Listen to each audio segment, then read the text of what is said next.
வணக்கம் நண்பர்களே, இந்த வீடியோவில் நம்ம என்ன செய்தி பார்க்க போகிறோம்னா, முதல்வர் மகன் ஜேசன் சஞ்சயினுடைய சிக்மா ரிலீஸ் தேதி வந்தாச்சு. ப்ரொமோஷனுக்கு வரும் விஜய் சங்கீதா. இணையதளத்தில் வைரலாகும் செய்திகள். வாங்க என்ன தகவல்னு பார்க்கலாம். முதன்முறையாக நம்ம சேனலில் பார்க்குறீங்கன்னா சப்ஸ்கிரைப் பண்ணாதவங்களாம் சப்ஸ்கிரைப் பண்ணிக்கோங்க. பெல் பட்டன் சிம்பிள் அமைக்கி நம்ம சேனலோட நோட்டிஃபிகேஷனை எனபிள் பண்ணிக்கோங்க. நாங்கள் போடுற வீடியோ எல்லாமே உங்களுக்கு உடனுக்குடனே வந்து சேரும். விஜய் மகன் ஜேசன் சஞ்சய் இயக்குனராக அறிமுகமாகி சிக்மா படத்தினுடைய ரிலீஸ் தேதி அதிகாரப்பூர்வமாக அக்டோபர் 2ஆம் தேதி அறிவிக்கப்பட்டுள்ளது. காந்தி ஜெயந்தி அன்று இந்த படம் வெளியாகும் என்று அறிவிக்கப்பட்டிருக்கும் நிலையில் இதுதான் ப்ரொமோஷனில் விஜய் மற்றும் சங்கீதா கலந்து கொள்வாங்களா என்பதுதான் ரசிகர்களுடைய அடுத்த எதிர்பார்ப்பாக மாறியிருக்கிறது. விஜயினுடைய மகன் ஜேசன் சஞ்சய் இயக்குனராக அறிமுகமாகும் படம் என்பதால் ஆரம்பத்திலிருந்து அந்த படத்தை பற்றி எதிர்பார்ப்புகள் ரசிகர்கள் மத்தியில் இருந்தது. லைக்கா புரொடக்ஷன் தயாரிக்கும் சிக்மா படத்தில் சந்தீப் கிஷன் ஹீரோவாக நடிக்கிறார்.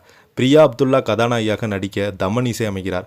ஆக்ஷன், அட்வென்ச்சர், காமெடி போன்ற பல அம்சங்கள் கலந்த படமாக உருவாகியிருக்கிறது. ஏற்கனவே இந்த படத்தை ஜூலை 31ஆம் தேதி வெளியிட திட்டமிட்டிருந்தாங்க லைக்கா நிறுவனம். அதிகாரப்பூர்வமாக அறிவித்தாங்க. ஆனால் அதே காலகட்டத்தில் விஜய் நடித்த ஜனநாயகன் ஜூலை 23ஆம் தேதி வெளியாகியிருந்தது. சினிமா ரிலீஸ் தேதி குறிப்பிடாமல் ஒத்திவைக்கப்பட்டது. இதனால் செப்டம்பர் மாதத்தில் படம் வெளியாகலாம் என்று எதிர்பார்த்த நிலையில் தற்போது அந்த குழப்பத்திற்கு முற்றுப்புள்ளி வைக்கும் வகையில் அக்டோபர் 2ஆம் தேதி காந்தி ஜெயந்தி என்று சினிமா திரைக்கு வரும் என அதிகாரப்பூர்வமாக அறிவிக்கப்பட்டிருக்காங்க. இங்கே தான் இந்த ரிலீஸ் தேதிக்கு சுவாசமான பின்னணி இருக்கிறது. விஜய் தனது பயணத்தில் கடைசி படமாக ஜனநாயகம் படத்தில் நடித்திருக்கும் நிலையில் அவருடைய மகன் ஜேசன் சஞ்சய் அதே ஆண்டில் தனது முதல் படத்தை இயக்குனராக திரைக்கு கொண்டு வந்தார். அதுவும் நடிகராக இல்லாமல் இயக்குனராக தனது முதல் அடியை எடுத்து வைத்திருப்பது ஜேசனுடைய தனிப்பட்ட முடிவாக பார்க்கப்படுகிறது. வெளிநாட்டில் திரைப்பட உருவாக்கம் மற்றும் திரைக்கதை தொடர்பான படிப்பை முடித்து 2023 புல் தை டைகர் என்ற குறும்படத்தை இயக்கினார். சினிமாவில் விஜய் நடிக்கவில்லை. ஆனால் படத்தின் பின்னணியில் விஜய் மகன் என்று இருக்கும் பெயர் காரணமாக இதில் விஜய் ரசிகரிடம் பெரிய எதிர்பார்ப்பை ஏற்படுத்தியுள்ளது. இந்த நேரத்தில் ரசிகர்களுடைய மிகப்பெரிய கேள்வி, ஜேசன் சஞ்சய் முதல்ல படத்திற்கு விஜய் நேரடியாக ப்ரொமோஷனுக்கு வருவாராக என்பதும். ஏற்கனவே ஜேசன் கொடுத்த பேட்டியில் தன்னுடைய அப்பாவை பற்றி பெருமையாக பேசிட்டார். இதனால் விஜய் ப்ரமோஷனுக்கு வந்தால் ரசிகர்கள் கொண்டாடுவாங்க என்று பலரும் எதிர்பார்த்திருந்தாங்க. அதே போல் விஜய் மனைவி கொடுத்த விவகாரத்து வழக்கையும் வாபஸ் வாங்கிட்டாங்க. தன்னுடைய அப்பாவிற்கு கிடைத்த வரலாற்று வெற்றி தனக்கும் தன்னுடைய குடும்பத்திற்கும் பொறுப்பை கொடுத்திருக்கிறது.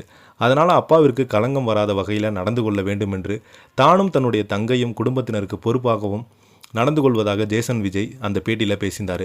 அதே பொறுப்பு விஜய் மற்றும் சங்கீதா இருவருக்குமே இருக்குமா என்பதுதான் இப்போது பலருடைய எதிர்பார்ப்பாக இருக்கிறது. தன்னுடைய மகனை பற்றி சமீப காலமாக பேசாமல் தவித்து வரும் விஜய் அவருடைய முதல் படத்தின் ப்ரமோஷனில் வந்து பேசுவாரா என்ற கேள்வி பலருக்கு இருக்கிறது. அக்டோபர் மாதம் இந்த படம் வெளியாகும் என்று அறிவிக்கப்பட்டதால் அதற்கு முன்பு செப்டம்பர் மாதத்தில் ப்ரமோஷன் அதிகமாக இருக்கும். ஏற்கனவே போன மாதத்திலிருந்து ப்ரமோஷன் தொடங்கியிருந்தாலும் அடுத்த மாதம் நடைபெறும் ஆடியோ லான்ச்சில் தான் அனைவருமே எதிர்பார்ப்பு இருக்கிறது. ஆனாலும் என்ன நடக்க போகுது என்று பொறுத்திருந்து பார்க்கலாம். இந்த வீடியோ பற்றி நீங்கள் என்ன நினைக்கிறீங்கன்னு கீழே உள்ள கமெண்ட் பாக்ஸில் மறக்காமல் பதிவிடுங்க. இந்த வீடியோ உங்களுக்கு பிடிச்சிருந்தால் லைக் பண்ணுங்கள், ஷேர் பண்ணுங்கள். நன்றி.